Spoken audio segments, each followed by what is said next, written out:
Bonjour à tous, ravi de vous retrouver dans Smart Job, votre rendez-vous emploi, RH, débat, analyse, expertise et vos rubriques habituelles évidemment. Bien dans son job. Aujourd'hui, on parle des jeunes, des 18-24 ans.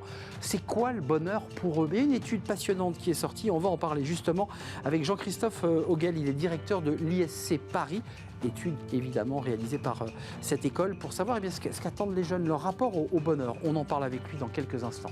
Le cercle RH, comment organiser sa vie privée? Oui, la vie privée lorsqu'on est un expatrié. Est-ce qu'on reste replié dans sa maison sans voir personne ou est-ce que justement on s'ouvre à la vie locale, à la vie du pays? C'est une question importante. On en parlera avec deux experts, Caroline Galliard et Jean-Claude Beaujour. Et puis enfin, pour terminer notre émission, fenêtre sur l'emploi, les métiers du soin et le retour de terrain à travers le travail mené par Alexis Bataille-Ambert.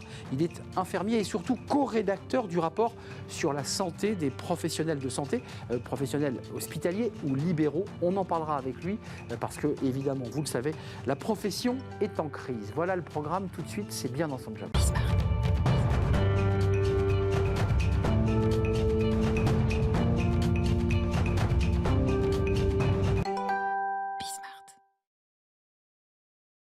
Bien dans son job, qu'est-ce qu'ont ces jeunes de 18-24 ans dans la tête? C'est une question que se posent beaucoup de RH, de décideurs et de directeurs d'école. Quel est leur rapport au bonheur? Comment ils regardent ce mot? On en parle avec vous, Jean-Christophe Auguel. Vous êtes directeur de l'ISC Paris, qui est une belle institution. Combien d'écoles intégrées? Alors, c'est une école qui représente 2000 étudiants sur 2 campus, à Paris et Orléans, et on existe depuis 60 ans, école de management et de commerce.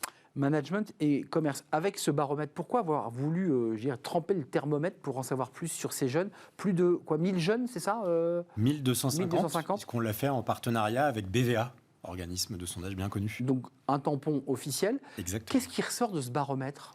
En fait, des choses très intéressantes à la fois, je pense, pour les gens qui travaillent dans l'enseignement supérieur, mais aussi pour les entreprises, qui est quand même le client final, finalement. Ils vont en sortir de votre école, hein? Exactement. Et donc, en fait, il y a des choses, je dirais, à la fois déroutantes et paradoxales. On a une génération qu'on appelle la génération Z, qui n'a pas forcément toujours bonne presse auprès du grand public et des entreprises.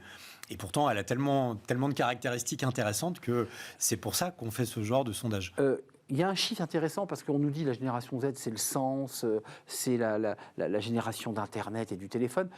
On voit quand même que la priorité de ces 18-24, c'est pas que le sens, c'est la rémunération comme l'un des principaux éléments, leviers pour choisir une entreprise.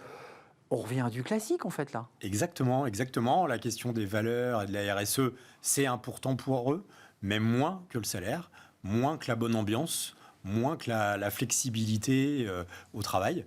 Tout ça, c'est des éléments qui vont aller mettre au-dessus dans ce qu'ils vont se représenter leur job de rêve. Alors, en revanche, là, ce qui devient plus intéressant et qui est un vrai indicateur pour les employeurs et les recruteurs, c'est 86% d'entre eux, ça c'est la proportion, qui estiment que l'entreprise doit prendre soin des salariés pour être performant. Alors ça, c'est très intéressant parce qu'ils disent globalement, moi je veux bien venir chez vous si vous me donnez un salaire convenable, mais par contre, il faut prendre soin de moi. C'est peut-être ça qui déroute un petit peu les recruteurs.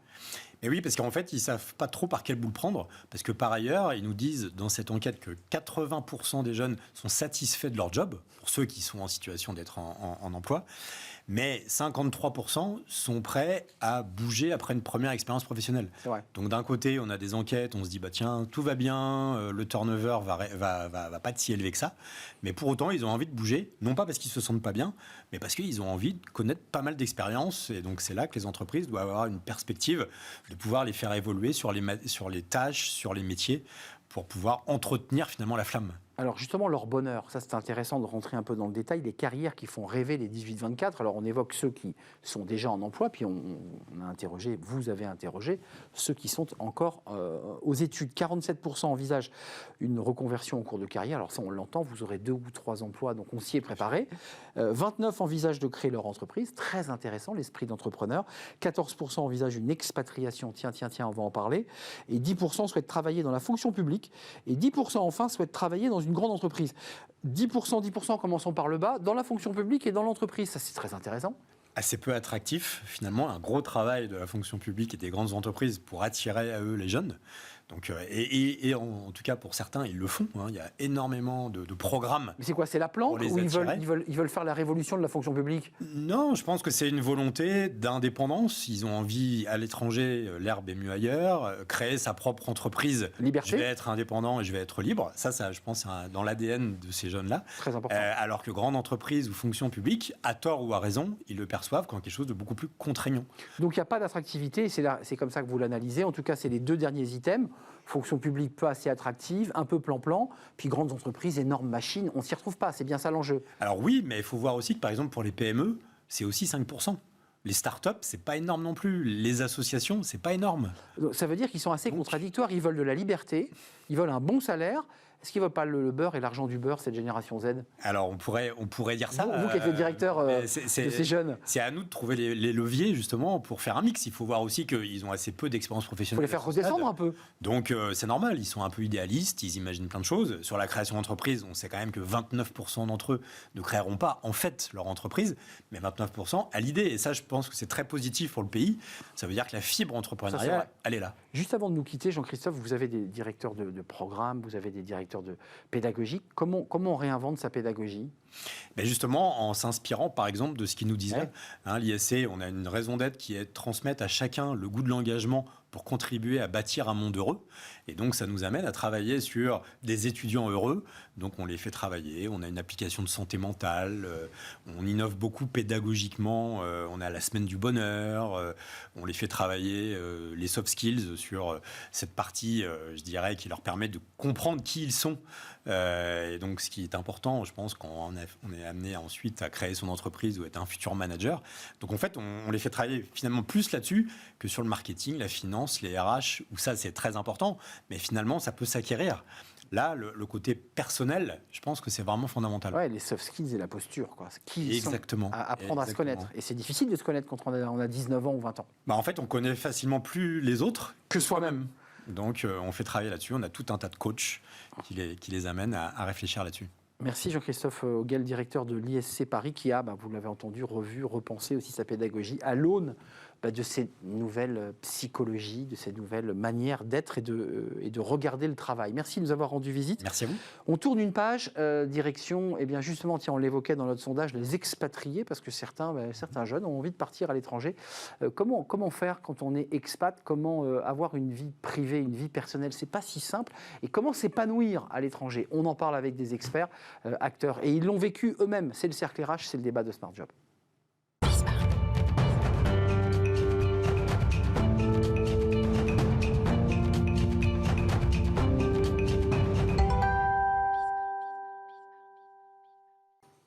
On parle expatriation aujourd'hui, on en parle régulièrement sur notre antenne, mais pas tant sur l'aspect juridique que là sur l'aspect sociologique, pour savoir qu'une expatriation, c'est pas uniquement gérer sa carte sécu et la maison dans laquelle on va habiter, mais c'est aussi pouvoir s'immerger dans l'espace dans lequel on va s'installer.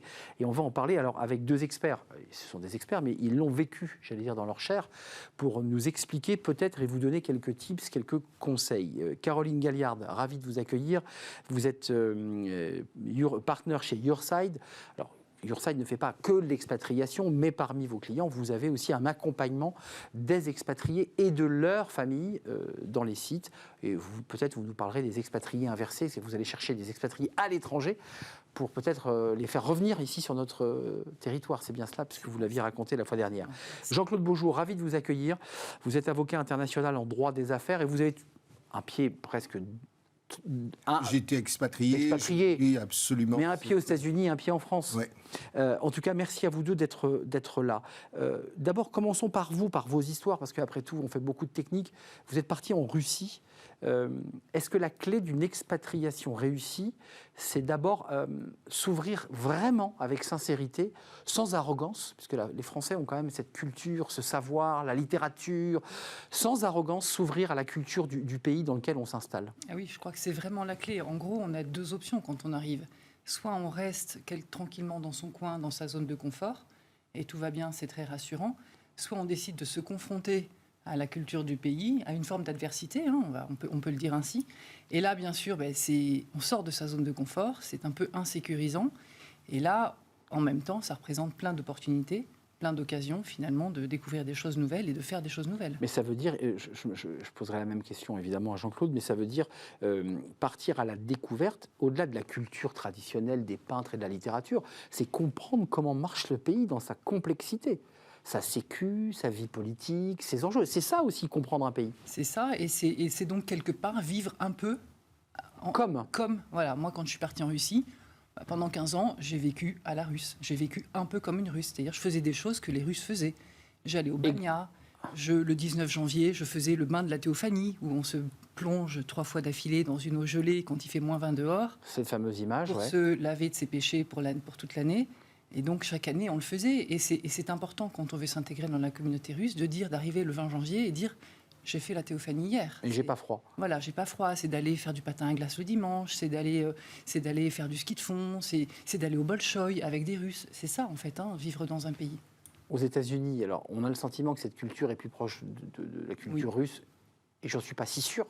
Oui, il y a énormément de choses très différentes. Qui sont différentes parce qu'on a une histoire différente. On a, il y a des communautés. Il y a des communautés aux États-Unis. Une première chose sur votre question, je pense que lorsqu'on part à l'expatriation, on ne part pas simplement pour. C'est pas un morceau de français que l'on va reconstituer ou un morceau de France que l'on va reconstituer. On va s'ouvrir.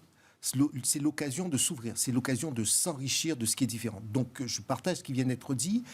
C'est comprendre le pays, c'est ça peut être faire l'effort d'apprendre la langue, mais aussi de lire la littérature, de s'impliquer dans la vie locale. Vous savez, moi, j'ai fait... Ou associative. Locale, associative, organisation, les ONG, l'association de quartier, les voisins, aider les uns et les autres. Parce que là encore, si vous vous ouvrez à l'autre, il va aussi s'ouvrir à vous et va vous faire découvrir des choses que vous ne maîtrisez pas. Et qu'est-ce que vous avez appris, vous, des États-Unis, quand vous êtes arrivé?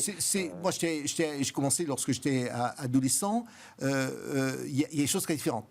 Par exemple, à l'époque, il y a un bout de temps, les moins de 20 ans ne peuvent pas connaître.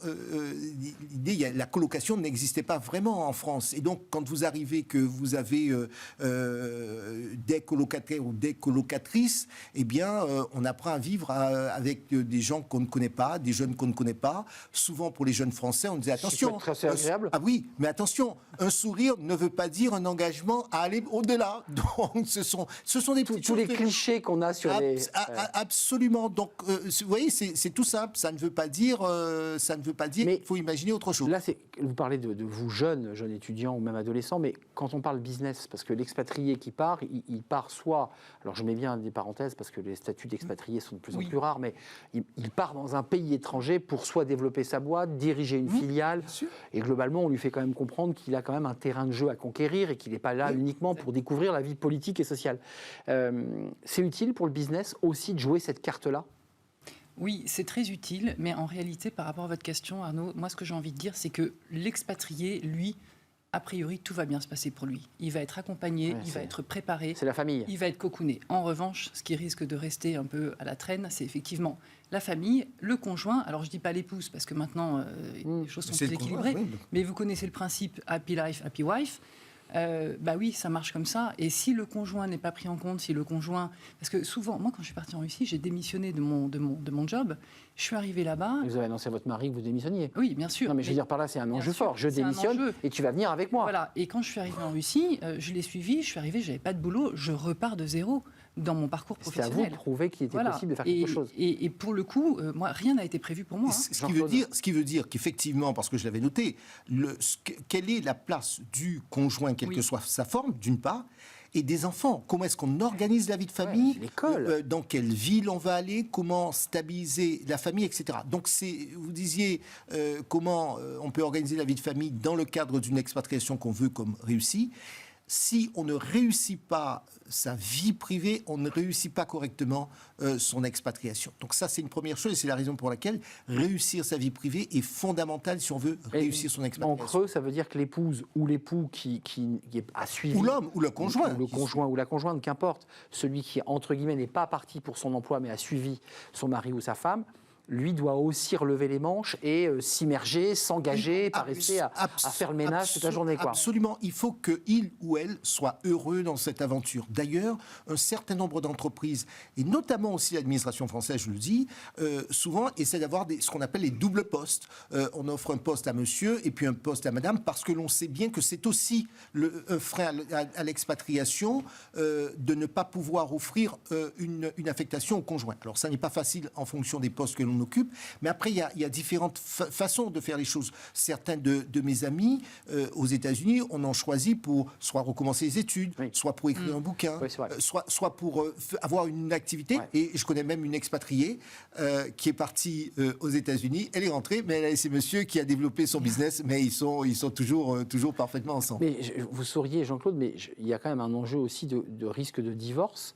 Si le mari va vite, et vous dites, oh oui, parce que j'ai vu qu'il y avait quand même ça percute fortement la vie personnelle intime, parce que le mari, ou la femme, elle a la tête dans le guidon, parce qu'elle a besoin d'apprendre la langue, de se faire du réseau. Enfin, c'est x5 dans un pays étranger.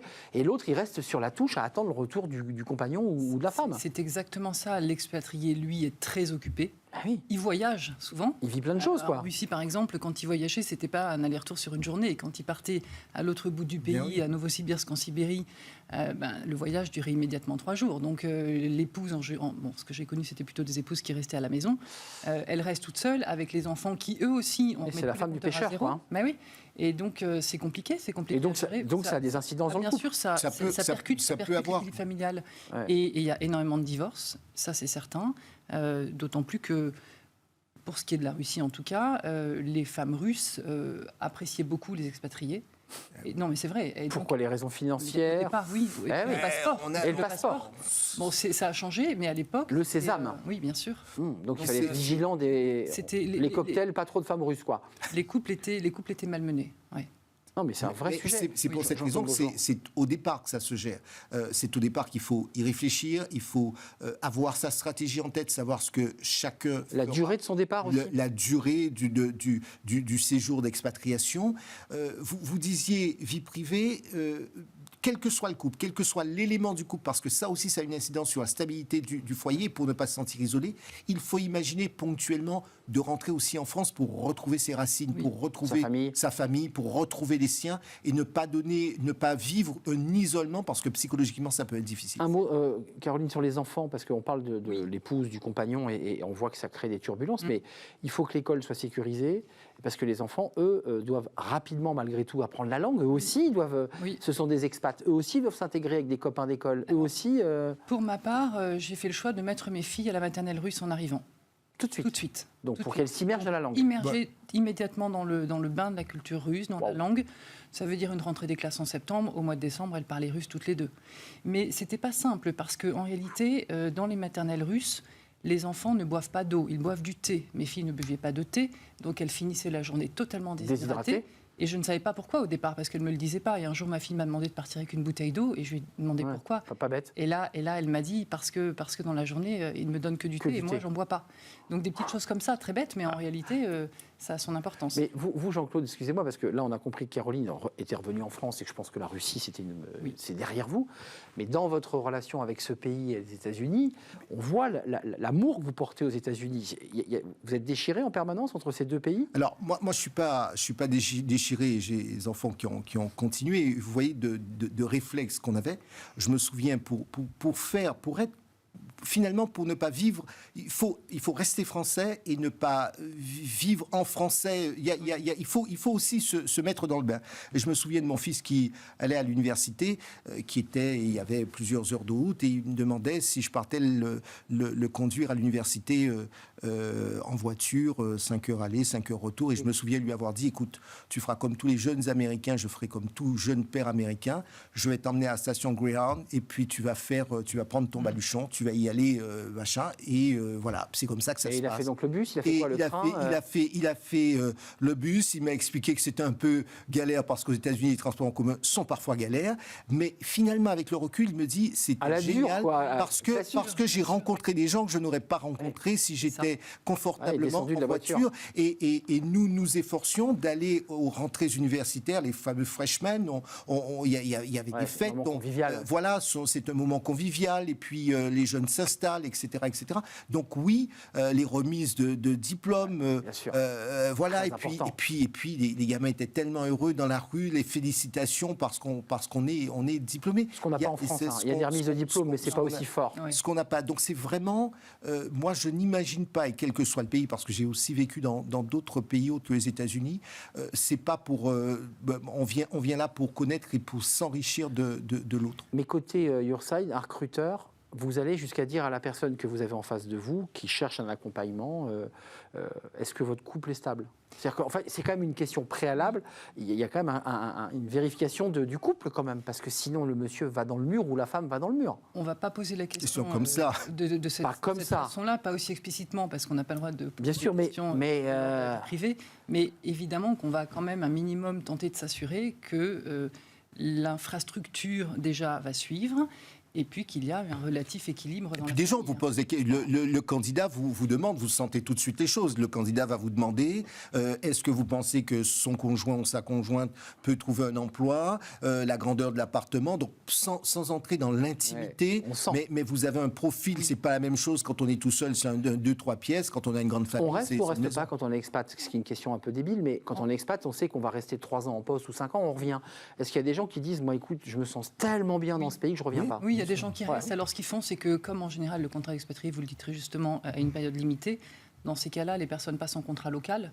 Parce qu'il y a quelques conséquences, évidemment, sur le plan financier, sur le plan logistique. Mais ils aiment tellement qu'ils acceptent. Voilà, exactement. Mais, il y en a beaucoup. Mais je voudrais quand même préciser, je rappelle que lorsqu'on est étranger, on n'est jamais qu'étranger chez l'autre. Et que pour une raison ou pour une autre, à tout moment, on peut vous demander de rentrer en France. Et nous l'avons déjà dit sur ce plateau.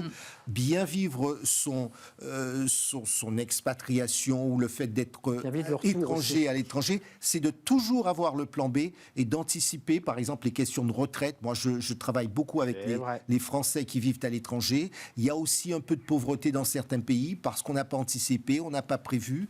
Et il y a des pays pour lesquels, une fois que vous avez perdu votre emploi, on vous dit on est désolé pour vous, mais rentrez chez vous. Ouais, le fameux plan B dont on parle beaucoup ces derniers temps. Et la préparation du retour dont on parle aussi. Toujours penser au retour. Merci Caroline Galliard, partenaire chez Yourside, entre autres en charge des sujets d'expat, mais aussi plus largement du recrutement. Merci. Et merci à Jean-Claude Bloujour, vous l'aurez compris, avocat international qui est un peu les deux, mais qui est surtout très français.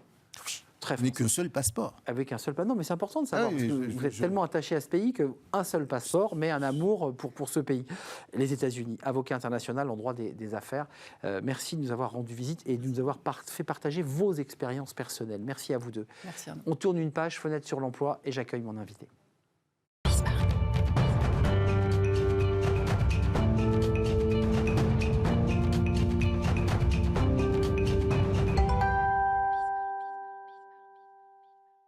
Fenêtre sur l'emploi, et on termine par un sujet dont on a beaucoup parlé ici sur le plateau, la situation professionnelle des infirmiers libéraux et hospitaliers.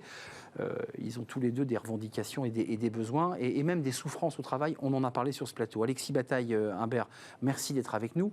Alors, de profession, vous étiez, je parle à l'imparfait, infirmier. Aujourd'hui, vous êtes le co-rédacteur d'un rapport sur la santé des professionnels de santé remis à l'ancienne ministre de la Santé, Madame Agnès Firmin-Lebaudot. Et puis se profile dans un peu plus d'un mois maintenant ce grand salon des infirmiers, on l'appelle comme ça ? C'est ça, salon infirmier. Infirmier, et au milieu de ça, vous avez mené un parcours assez incroyable parce que vous avez démarré au plus bas de l'échelle, au sein de l'institution militaire, si je ne m'abuse, pour devenir infirmier et puis peut-être ouvrir les yeux sur quoi ? Sur les souffrances, sur les difficultés du métier, sur le manque de reconnaissance. C'était tout ça qui vous a poussé à écrire ce rapport ? En fait, la genèse de ce rapport, c'est de se dire tout simplement que les professionnels de santé aujourd'hui, pour prendre soin des autres, il faut d'abord prendre soin de soi. Mais quid des urgences, des grands besoins, et puis surtout, le sujet en filigrane, lorsqu'on parle du sujet de la santé des professionnels de santé, c'est aussi celui de la santé des femmes, puisque la plupart des soignants, en fait, sont des soignantes.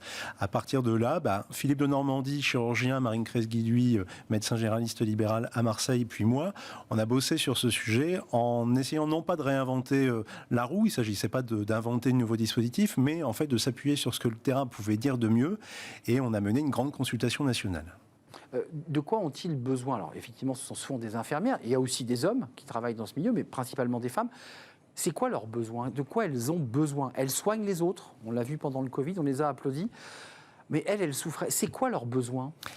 Alors nous, nos deux grands axes, c'était la santé physique et la santé psychique. À partir de là, les grands besoins qu'ils dessinent, c'est d'abord sur le plan de la santé physique, c'est des troubles musculo-squelettiques très importants parce que la plupart de ces métiers, notamment chez les infirmiers, sont des métiers très physiques. En réa, ainsi de suite. La station debout prolongée, le port de charges lourdes, que ce soit des patients ou du matériel de soins. C'est également l'épuisement professionnel qui pèse sur la santé physique, mais qui fait le lien également avec la santé psychique, puisque cet épuisement professionnel peut conduire dans certains cas à des situations de burn-out. Et dans notre panel interrogé, donc près de 50 000 professionnels de santé, plus de la moitié estiment avoir vécu au moins un épisode de burn-out dans sa vie professionnelle. Mais ça veut dire, Alexis, que tout ça est prolongé parfois après le burn-out ou dans des situations de dépression à une démission. On a vu des vagues de démissions à l'hôpital et on voit aujourd'hui des infirmières libérales qui disent on n'en peut plus, c'est très dur. Et on est très peu rémunéré pour le travail que l'on fait, parce que c'est une des revendications des infirmières libérales. On est quoi, dans la grande démission des infirmières ou pas? Je pense qu'on doit essayer de se limiter à l'infirmière bashing en se disant que tout va mal et que cette profession est complètement pourrie et qu'il faut justement ne pas s'engager, puisqu'on assiste aussi quand même à un désengagement profond des jeunes vers ces métiers, parce que l'actualité fait peur et l'image sociétale qu'on renvoie de ces métiers est absolument catastrophique. On doit quand même dire à ces jeunes que ces métiers sont beaux et qu'il y a de belles carrières qui peuvent se profiler. En revanche, il faut être en capacité de dire quels sont les avantages, mais aussi les inconvénients de ces métiers. Mais c'est le salaire qui pêche, parce qu'il y a eu quand même le Grenelle, les salaires ont été augmentés. Dans notre consultation nationale, les Verbatim nous ont fait remonter que, effectivement, la rémunération était un sujet, mais comme pour plein d'autres professions, mais qu'il y avait un sujet à la fois d'organisation de travail, d'équilibre vie privée, vie professionnelle, de formation, d'évolution, de lisibilité des parcours, mais aussi, et ça je pense que c'est important de le souligner, de la place dans la société que ces professionnels de santé peuvent avoir. Leur reconnaissance. Leur reconnaissance. Et aujourd'hui, et l'actualité nous le rappelle, les violences qui sont faites aux infirmières notamment sont un marqueur de cette image qu'on peut avoir vis-à-vis des infirmières, qui doit s'éloigner de l'image de la vocation et du dévouement tel qu'on peut l'avoir connu pendant de nombreuses années, parce que la culture et l'histoire de cette profession est quand même inscrite dans la vie religieuse. Mais aujourd'hui, et comme je le dis assez régulièrement, les soutanes et les cornettes sont rangées depuis très longtemps. Et une infirmière, c'est une professionnelle de santé, experte, qui met à disposition d'une personne soignée des compétences, qui a une formation scientifique de qualité et qui peut avoir des évolutions de carrière qui sont extrêmement académiques et qui doivent être valorisés aussi pour cela. On l'entend que ce salon infirmier et infirmière, parce que c'est un métier, est une manière de revaloriser ce métier et de dire que c'est un beau métier. Est-ce qu'elle souffre aussi de la bureaucratie? Il y a eu beaucoup de débats pendant le Covid, de l'ARS, de fonctionnaires un peu technocratiques, très éloignés de la réalité du terrain. Vous avez exercé ce métier.